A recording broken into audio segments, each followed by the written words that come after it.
Hello, and welcome back to the Voice of the West Side.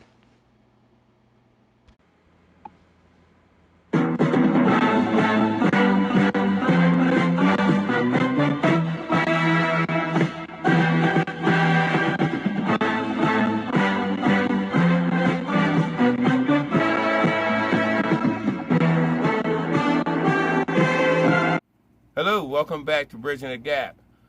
We're here today with Talana Watson, who's running for District 2 for the County Council here in Wycomico County. Hello, Mrs. Watson. How are you? I am well. How are you? How is everybody else out there? Blessed by the best, and I'm praying that I'm speaking for all of us. Before we go any further, I want to make sure you do know that we are recording this for the information of the public of District 2 in Wycomico County, and it's to just let people know your views and how you would want to better serve them. Is that okay to record? That's okay. I appreciate the opportunity. Awesome, awesome.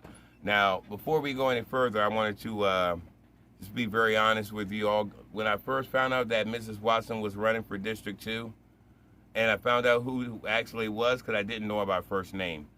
I've known her son, Kenny. Him and I grew up together in the same neighborhood that I'm living in right now. And when I found out that she was running, there was just something inside of me that said, this is going to be awesome. Mrs. Watson has always been known as one of the neighborhood mothers that you can always get a drink of water and a friendly smile from. Now, Mrs. Watson, I don't want to take up all your time. Would you like to let people know a little bit about yourself? Sure. I am a lifelong resident of Wycomico. For the last, I would say, last 3 decades, I've lived in District 2. So we raised our family in District 2. I, along with my husband, were business owners, also a part of the faith community, actively engaged in community organizations, always being willing to serve. To serve and to know the value. I know the value of community and how we have a responsibility to one another so that our community can be the best that it can be. You said the word serve, and thank you for that. The word serve, a lot of people don't quite understand what it means to serve. Serving people is not just getting people's votes. It means to actually be there. When you're saying you're serving, Mrs. Watson, could you go into a little bit more detail on how you seek to serve? Well, in serving, naturally, being in the faith community, being taught and willingly serving one another, whether it means feeding those who are hungry, whether it means clothing those who don't have clothing, whatever I can do in serving. Right now, I'm a member of the board of Habitat. I feel that everyone should have affordable housing, that everyone should have a decent place to live. That's very important to me. I'm involved in the promotion of financial literacy. I think it's important that we as a community, as a society, that everyone knows how to handle their finances. This is good. Right. So that they are truly effective and that they can be prosperous, so that they can have those things that some of us take for granted, that all of us have not achieved, such as home ownership, such as being able to help fund your child's education. But we can do that. I believe that when it comes to financial matters, it's not so much as what you have, but how you use what you have. That's good. That's good. Now, I just noticed that you said that you sit on the board for Habitat, which is kind of unique for District 2 because there's a lot of dilapidated houses. I think we've talked about it before, and The now councilwoman of District 2, Nicole Ackley, and I were talking about it. She also used to sit on that board there, and we were thinking about maybe that would be a great place for Habitat to maybe even build on some of these old lands there and put new people in those places. So, community is what makes everything stronger. Because without the community, well, first of all, you can't spell community without unity. Okay, and without the community, why would we need leaders? Truthfully, now, and then I thank you for explaining servitude. And again, the whole District 2 area is very dear to my heart. And one thing I love about when I first met you was the fact that you were able to relate to people, outside of political parties. Because, again, it's not about a political affiliation, it's about people, okay? When you're seeking to serve, you got to be able to speak with people and allow people to speak back with you. Am I correct? That's correct. And, You have to be. I find that in speaking with people, mm-hmm. you have to be able to relate, but you have to be relatable yourself. You have to posture yourself, and you have to listen first of all to people. Absolutely. And then in the listening, you will always, if you listen, you will always be able to find something that you have in common with someone else. But you have to be willing to take that time. That's good. If you're investing, that's a way of investing into relationships. That's good. That's good. Communicating. And that actually builds self-control, which I want to fast forward something else we were talking about as well here lately. And I've actually, on the last couple of Bridging the Gaps, brought up when you spoke in front of the county council about mental illness and being more aware of it. And just take a couple minutes and tell the people the burden you have for those that are suffering with this. Well, in beginning, in talking about mental health, Mm-hmm. when looking at some of the things that are taking place in our country, Mm-hmm. it becomes a real concern to me. It's a real concern as a mother, as a grandmother. My heart goes out to those persons who lost their children, Mm-hmm. who lost mothers, grandmothers, other family members. Tragic. Tragically, to violence, Mm-hmm. to gun violence. Mm-hmm. When I made the comments, that was uppermost on my mind because I realized that it could be any one of us Absolutely. that it could happen to. Absolutely. That we might experience something that we're looking at from afar, but it can actually happen here. It absolutely can. Uh-huh. It's the scary part is that we see things happen all throughout our neighborhoods, and people are now physically out talking to themselves. And just saw on the one of the sites on Facebook that there was a person on top of a building threatening to stab themselves. Just a couple of roads down here. With that in mind, we still have some places that are like you can just walk into. We were talking to Kim Groves about, thank God with our public schools that you do have to get pushed in or press buttoned in or whatever. You got to go through a code. But on our college campuses, people can still go on campuses, and there is an opportunity, unfortunately, for this stuff to still happen. So it is something we need to be aware of, Again, we don't want to see it happen. Right. It's something we need to be aware of, but we actually have a lot of work to do in our community because there is a stigmatism to the word mental illness, in that people don't want to be perceived as having mental health issues. So we have a lot of work to do when it comes to awareness Mm-hmm. of mental health issues that are in competition with the well-being of being mentally stable. We have work to do in the area of education And then in the area of accessibility, Okay. are there resources, are there avenues that people can go to Mm-hmm. without having the stigma attached to needing that help? That's good. Because if That's we can good. make sure that those services are available Mm-hmm. as a Mm-hmm. community, it's only going to make all of us feel safer. I agree. I agree.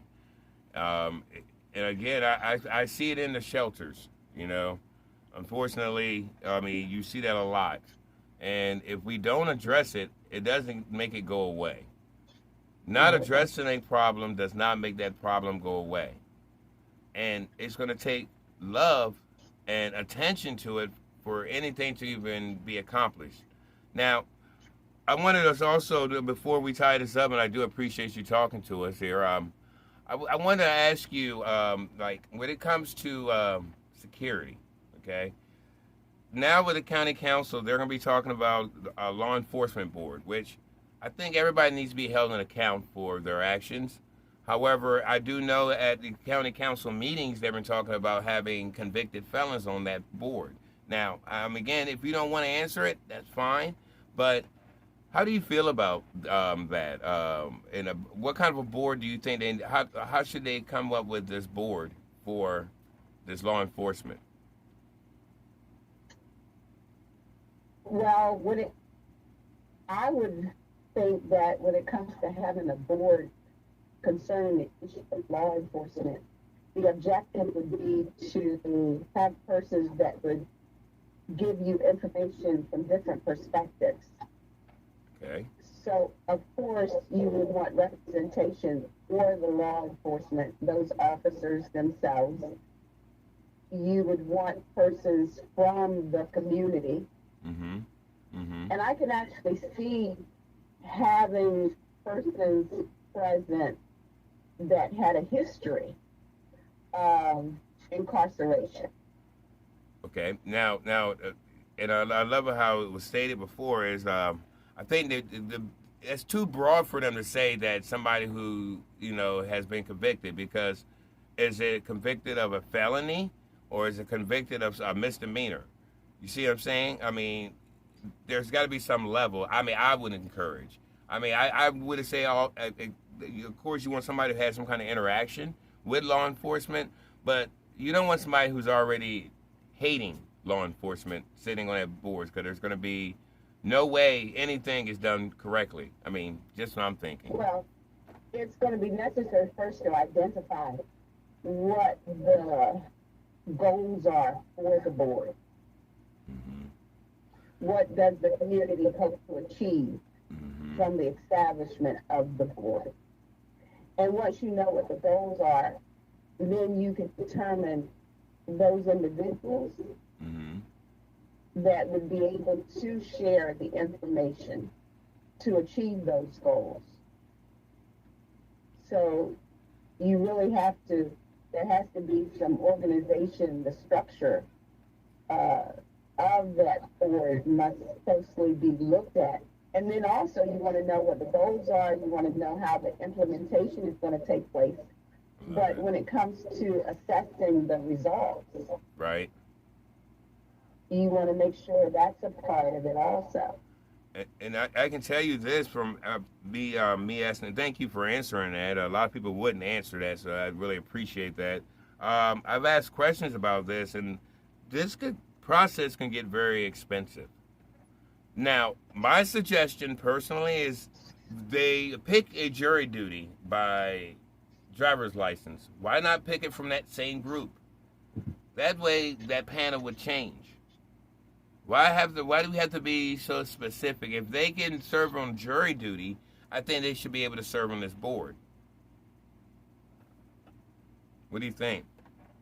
Well, it's been my experience Mm-hmm. for boards that have a specific purpose that normally, if you're going to have persons on there that don't have the exposure, experience, or specific knowledge involved, that you would limit the number of persons from community Okay. when it comes to professional boards. Okay. Okay. Mm-hmm. Okay. That was neat. That actually was very, very well stated there. Now, just tying this up now. So, going forward, what do you want to help with in District 2 once elected? What's going to be your first order of business? My first order of business. Mm-hmm.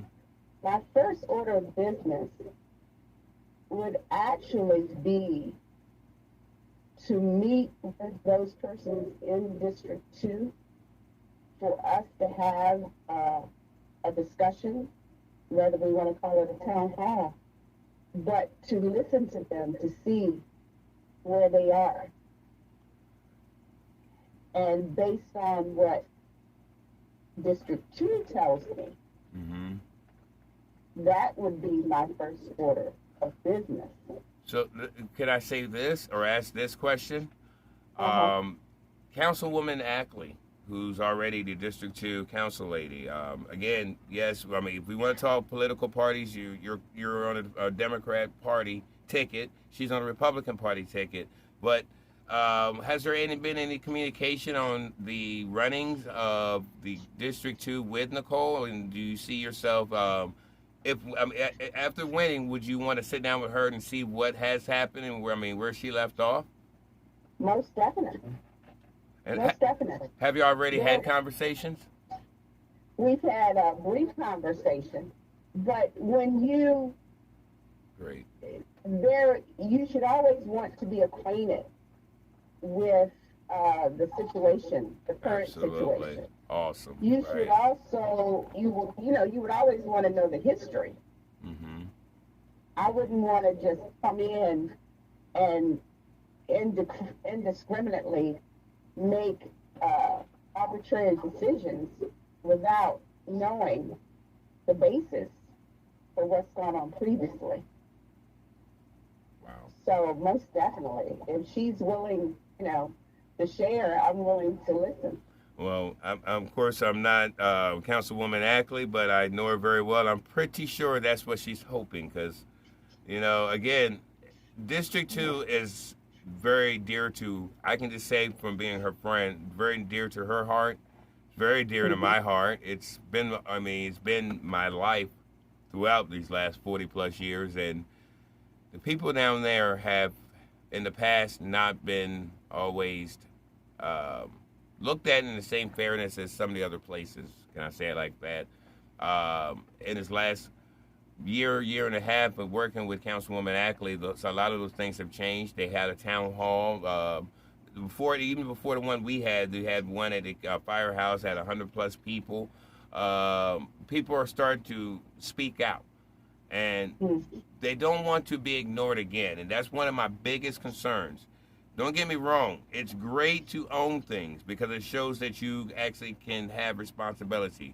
But it's very important to connect with the people. It's very important to be connected to know what has happened previously before you step in to know where to start from. And it's very, very important to have respect for all. Yes, it is. And I want to say, I want to make this note. 349 down there, as you called it, is very special to me too. Because my roots on my father's side, my paternal side, are from down there. And they're from down there in the Whitehaven area. Now you probably got about 3 or 4 people looking up your name right now too. Those are my roots. So it's very special to me, and I still, I know people there, have friends there. So it is very special to me, District 2 also. And like I said, as a young man, as a teenager, I seen how you were with other people's kids, and you always cared for people, and I don't think that has changed. And I do appreciate that. I appreciate your service, and I thank you for coming on the Bridging the Gap. Is there anything else you would like to add before we close out? I just want to say that I appreciate, as I said before, the opportunity for you allowing me to do it. Pleasure. And I appreciate you for taking on this role as being someone who gathers together the information and makes a way possible for different voices to be heard. I appreciate that. I applaud you. It's all about the people. It's all about the people. You keep it up. Mm-hmm. Thank you again, folks, and we'll be talking soon.